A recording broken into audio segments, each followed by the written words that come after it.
This is my story, and it's real. John Salter Jr. is the head of Indian Studies at the University of North Dakota and holds a master's degree in sociology.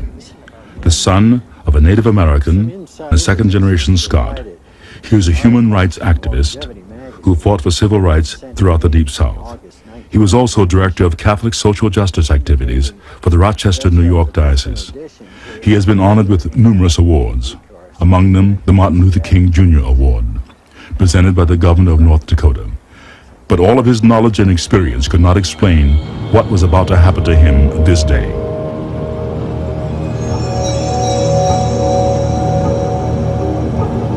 John Salter and his son left their home in North Dakota for a speaking tour in the Deep South. My then 23-year-old son and I took off, pointed toward Mississippi and New Orleans.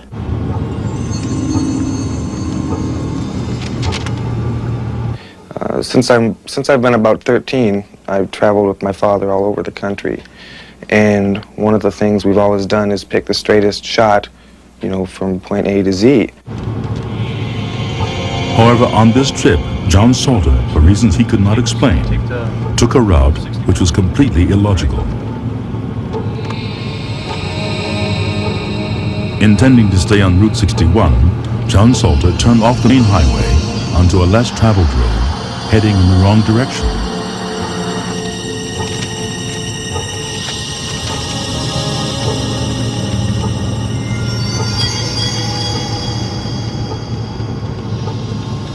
Around that very point, both my son and I were hit gently by double amnesia. For the next more than 60 miles, we remembered nothing.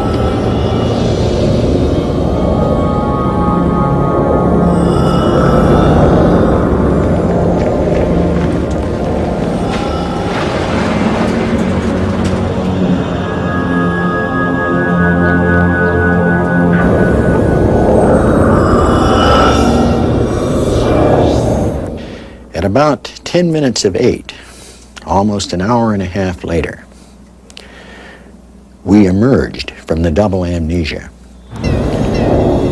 It was dark. I was going down a hill. I can recall very clearly the lights of the pickup on the highway, the sound of the engine and the tires flowing into my broadening, expanding consciousness. Check the map. We're turned around heading towards Madison. But that's impossible. How did we get here? I don't know. Been off course for over an hour. I can't remember anything. Neither can I. That evening, you know, when we stopped in Bettendorf and we went to that restaurant, there were several police officers, several men wearing hats with FBI labels on them, like they'd been part of some kind of search team or something. And I remember feeling incredibly guilty, as if we were a couple of bank robbers or outlaws. And we hadn't done anything wrong, of course. You know, we don't even go over 55. What's happening to us? I don't know. How could we both not remember anything for over an hour? Dad, why are we whispering? Why do we feel like we did something wrong?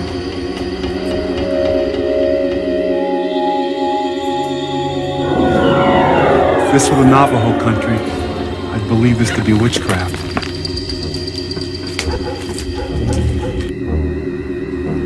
We drove down the highway and we were listening to music and kind of talking quietly. And then we saw the light coming towards us. It was glittering, it was shining, it came towards us. It was unusual, it was fast, and it had my complete attention. I couldn't look at anything else.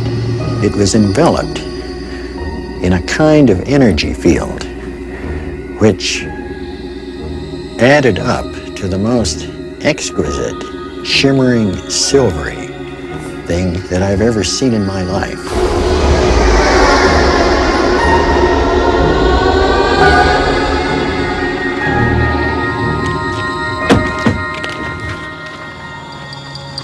Dad, that was a UFO, wasn't it? What else could it have been? Remember Betty and Barney Hill? No. Well, they were a real responsible couple. They were picked up by a UFO and didn't even know it. Do you think we were picked up? I don't know, son.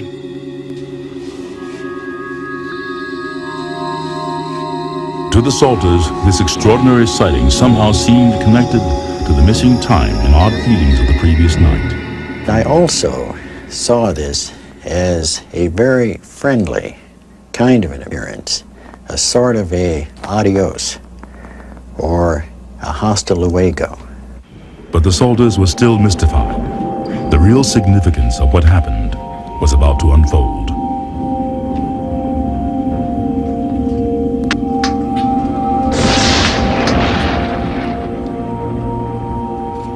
Dad, I feel like something really strange has happened to us. I feel that way too. I know this sounds weird, but I wish they'd come visit us again.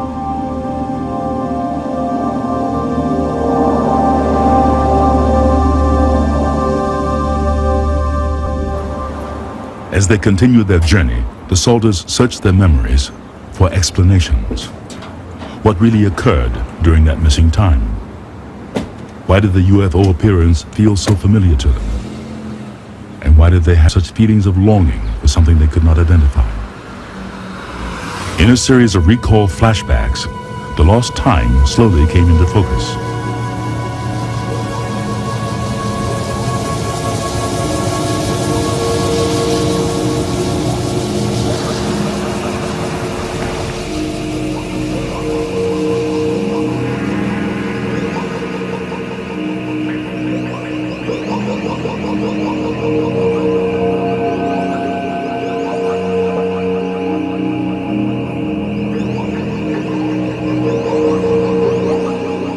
I recall thinking to myself, they look like children.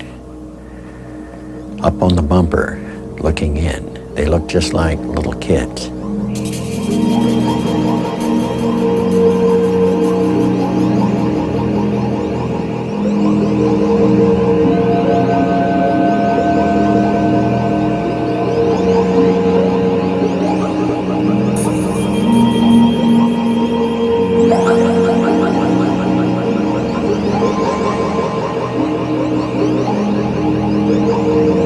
Standing in the shadows was another humanoid. This man is tall as I am, 6 feet. He is half human, half humanoid, a half-breed, so to speak. I felt a very close bond immediately with this tall figure that stepped from the shadows.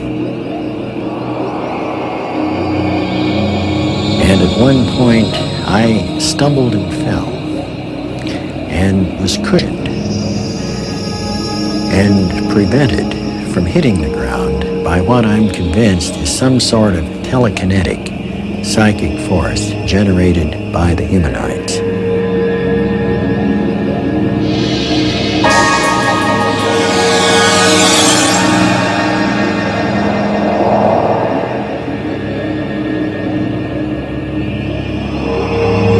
Went inside, into a small room with curved walls. The atmosphere was rather Spartan in nature.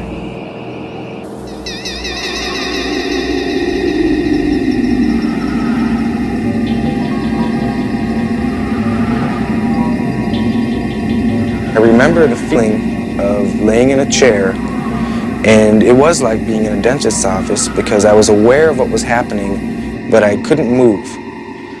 I couldn't move my face, I couldn't move my body. I wasn't strapped down, but I was immobilized in some way.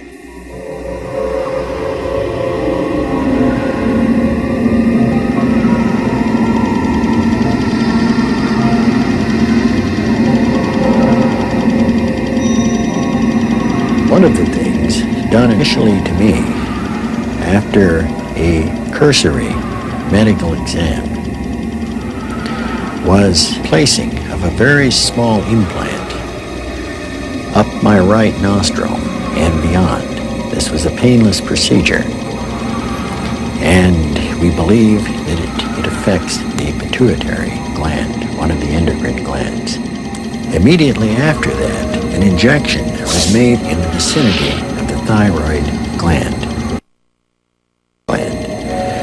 And following that, there was a massive injection into the upper central chest, the thymus gland.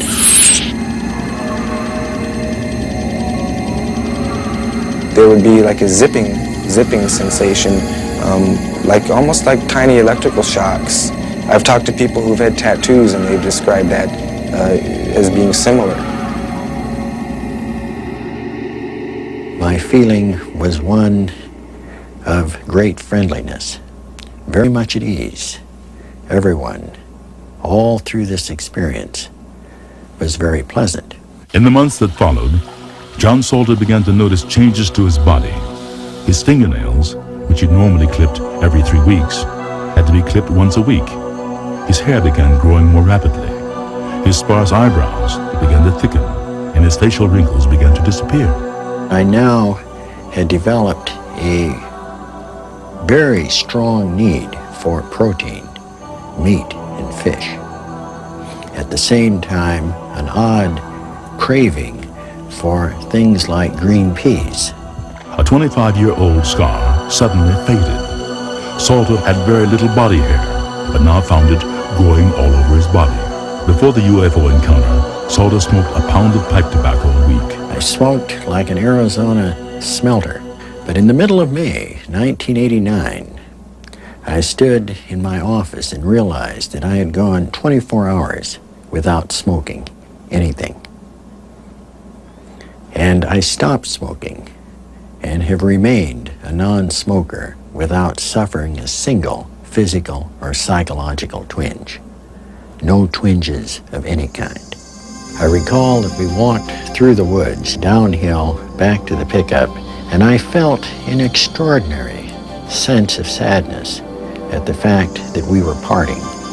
There is no way that I can adequately describe the intense sadness that I felt.